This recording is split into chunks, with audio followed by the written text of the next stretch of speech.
All right, starting live. Okay, so here we Hello. are live today. In not our usual places. No, Where are Anjali, I'm going to you? let you go first because you have Oh, me. things to tell. I Like know. Okay, starting because with where you are. where I am. Well, here we go. I am at the U.S. Book Show in Manhattan. At the it's being held actually in the New York Academy of Medicine. It is a really cool space. I'm just going to pan really quickly because look at these, right? And then one of the rooms has there's lots of people here, but I'll just do a quick pan in here. Yeah, right. Yeah, cool ceiling too. Um, yeah, so this is actually a really interesting conference. It's very different, Henriette, from the ones that we've been to in the past, because it is not one with writers and editors and agents. Or there are a few editors, but it's very like publishing industry, people in the business of publishing, people at publishing companies and other companies with publishing services like NetGalley, like print on demand publishers, and a lot of AI stuff, which has actually been quite interesting. One has to know one's enemy. I introduced myself, by the way, to the woman who runs, one of the women who founded Authors Equity, which is another small press. Yeah, I'm going to follow up with her. So, but I just came out of this session where it was a half-hour session, and it was completely fascinating, Henriette. I can't wait to share this stuff with you in more detail. It was, and yes, I'm going to say the word AI again, but it really opened my eyes to what the difference is between, and this is relevant to anybody who has any kind of online presence that they want to like project for sales or for promotion or for whatever it is. And it was really breaking down what GEO is as opposed to SEO. So SEO being search engine optimization. And this is really more, and this was a key difference I hadn't really thought about. I jotted down all these notes. But the key now is for us all, if we want to catch anybody's attention and feel like we will provide some kind of meaningful experience to somebody, is to tailor what's on our site to people not typing in keywords anymore, but to people typing into AI their briefs, their queries. I am an athlete who runs every year such and such, such and such trail, and I do this and I do that, and I've read these 5 books that I really love. I'm about to go on this trip. What should I read? And that was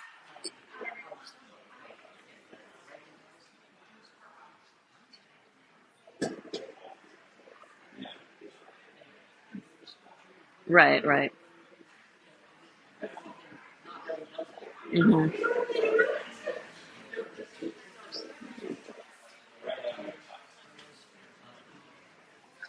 Right, because the exact so well, I mean, yeah, I found it confusing at first when I heard people say, AI agents are going to be doing the shopping. I'm like, what? But no, now I understand what that means. It's like they're translating the desire of the customer and sort of trying to serve up what the products should be. It's not that they're purchasing them, right? Um, and so that was, I don't know, that was super interesting. It made me think a lot about our own site, made me think about our author pages. It made me think about talking to our authors about putting those who are comfortable with it. I know not everybody is, but those who are comfortable with it, putting like a little video on their author page, just like, 30 seconds about the book. Um, it also made me think that it would be cool to have, and maybe some of our authors are listening now, but it would be cool to have periodic Zooms with all our authors to talk about this kind of stuff. Yeah, we have, and it's sort of reminding me, oh yeah, like we should tell them about this and share this information and collaborate.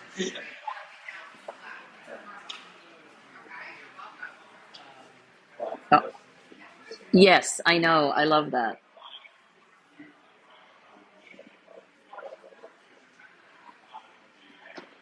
Yeah, yeah, but this would be particularly Yeah, yeah. This would be particularly for us to share valuable insights and information and take their questions. Because if we say, hey, can you rewrite the content of your author page based on these ideas and these guidelines, and we can just save time and just have, a fun chat because our authors are cool and it's fun to hang out with them. Yeah. And so it was, yeah, the importance of video. I mean, these are just facts of kind of the way our world is. And it doesn't change anything, of course, to the books that we choose and how we work on them and all that. Um, yeah, go ahead. Yeah, yeah, yeah.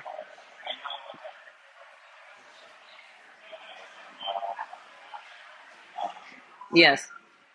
Yeah.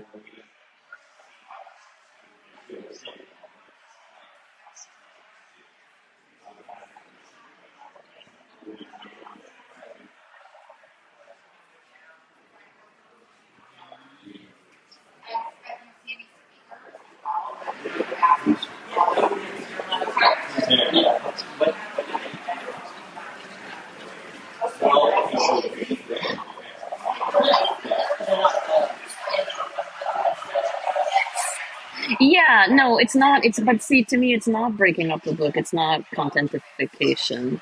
To me, it's creating more ways for people to find the book and for people to know that this is the book. Somebody on one of the panels was saying the importance, because there's so much noise, there's so much coming at everybody all the time, and the key thing is to be able to tell a reader, this is the book for you right now.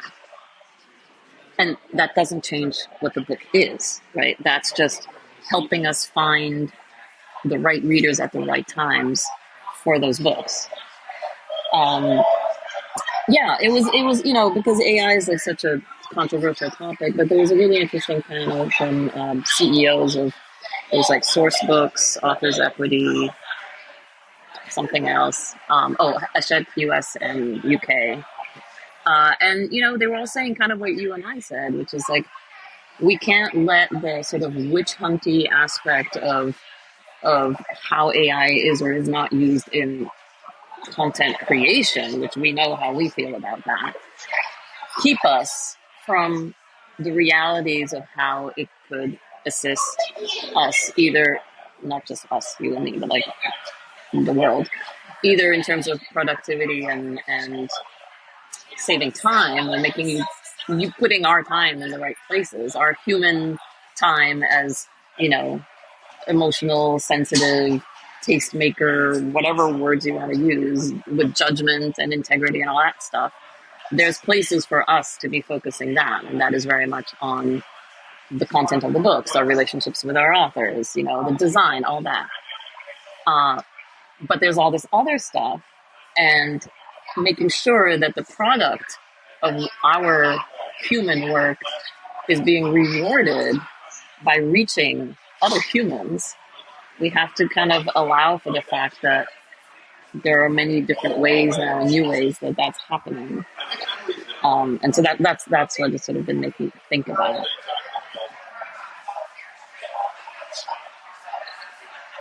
Right. Exactly. Yeah.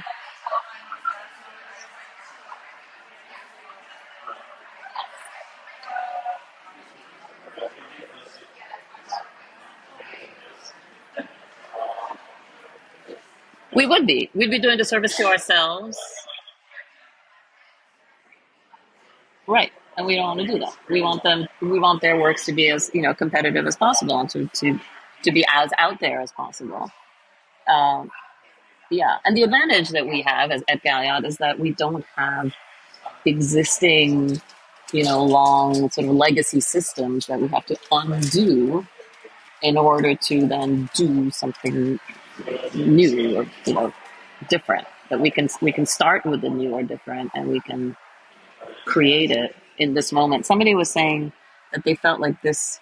I wrote this down. I wrote various quotes down. I'm going to have to go through all this, but it was how this is basically one of the most kind of exciting. A lot of people say, "Oh, this is like a really hard time to be publishing books," but there was another spin on it, which was that this is actually sort of one of potentially the most exciting times, if you're open to thinking about it that way.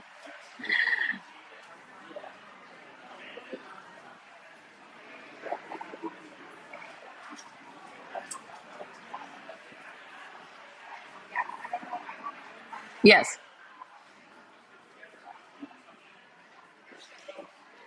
Yeah. Yeah. Yeah, it's scary. It's scary and it's daunting and it's confusing and it's complicated. Um, but those can be the markers of horrible things, and they can also be the markers of great things, right? And so we have to kind of just be open to that. Anyway, I've jotted down all kinds of stuff. Um, there's that no, because no, it was basically, yeah, it was. And I also, this was interesting too. Some of the CEOs were talking about how what makes a publisher stand out now. Um, One of the things is the ways in which, oh, it was about vetting. This is the icky part of AI. It was like, the question was, how are you all dealing with sort of vetting work and determining if there was any AI? And everybody was like, it sucks. But somebody pointed out very rightly, they're like, look, we choose to believe our authors because we don't want to have an atmosphere of distrust. We don't have an atmosphere in which, oh, we're going to feed all the books through AI because that's going to make through AI detection services. It's a shitty relationship. And the Sourcebook CEO, who was lovely, Dominique Rocca, yeah, she was pointing out that one way around that is doing what we're doing, because I've been asked this. I don't know if you've been asked this, Henriette, but people are like, "Oh, what have you gotten any AI books, or are you afraid of getting AI books?" And I'm kind of like, no, I'm not. And then I think they think that I'm being naive. Like, well, maybe you have. And I've been thinking, no, because we have these in-depth conversations with our authors before we even sign them about what was the journey of your book, what we get into, why did you write this, and how long have you been doing it, and I feel like we would detect any kind of sort of fishiness at that point. And so I felt very confident saying, no, I mean, it's not to say that it'll never happen to us, but I can guarantee it hasn't happened yet. Um, and so the Sourcebook CEO was saying, yeah, that is their sort of insurance against that, their relationship with their authors and how they make it very collaborative and how they get involved in the whole process of how the manuscript came to be. Which is, we have the luxury of being able to do that because we're small. It's not what, sorry. Right, right. Yeah, yeah, right.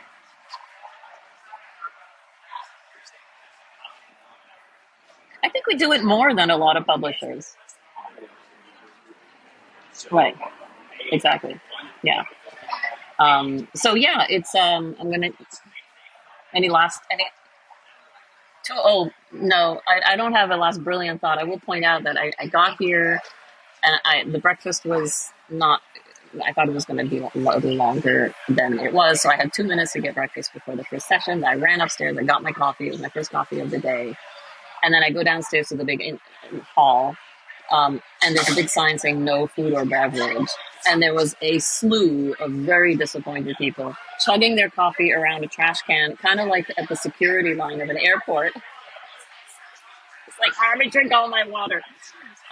So yeah, so I'm going to go get my lunch and sit somewhere and chat with people. Like I put on our Instagram, you know how I am at conferences, I talk to everybody. So I'm like, I'm, well, my attitude is I'm here. I traveled. We paid for the registration. And so I'm just going to talk to everybody. And I know what it's like to come to these things and feel shy and be all alone. You're not with a coworker who came with you. And, you can tell people are like, and so I just go up to them and I say, hi, I'm Anjali. Well, it's led to some really interesting conversations yesterday, which I'll tell you about, including with somebody from Overdrive and somebody in Canada, because I know we've been talking about how to promote our books in Canada. And I see Libby's on here, so hi, Libby. um, yeah, so I'm gonna grab my lunch box, my prepaid lunch box, because my sticker on my lanyard shows that I am entitled to lunch. Yeah, and then I will go find a lonely soul to talk to. Um, yeah. All right. I'm glad this worked. Okay. 12:30 on the dot. Bye.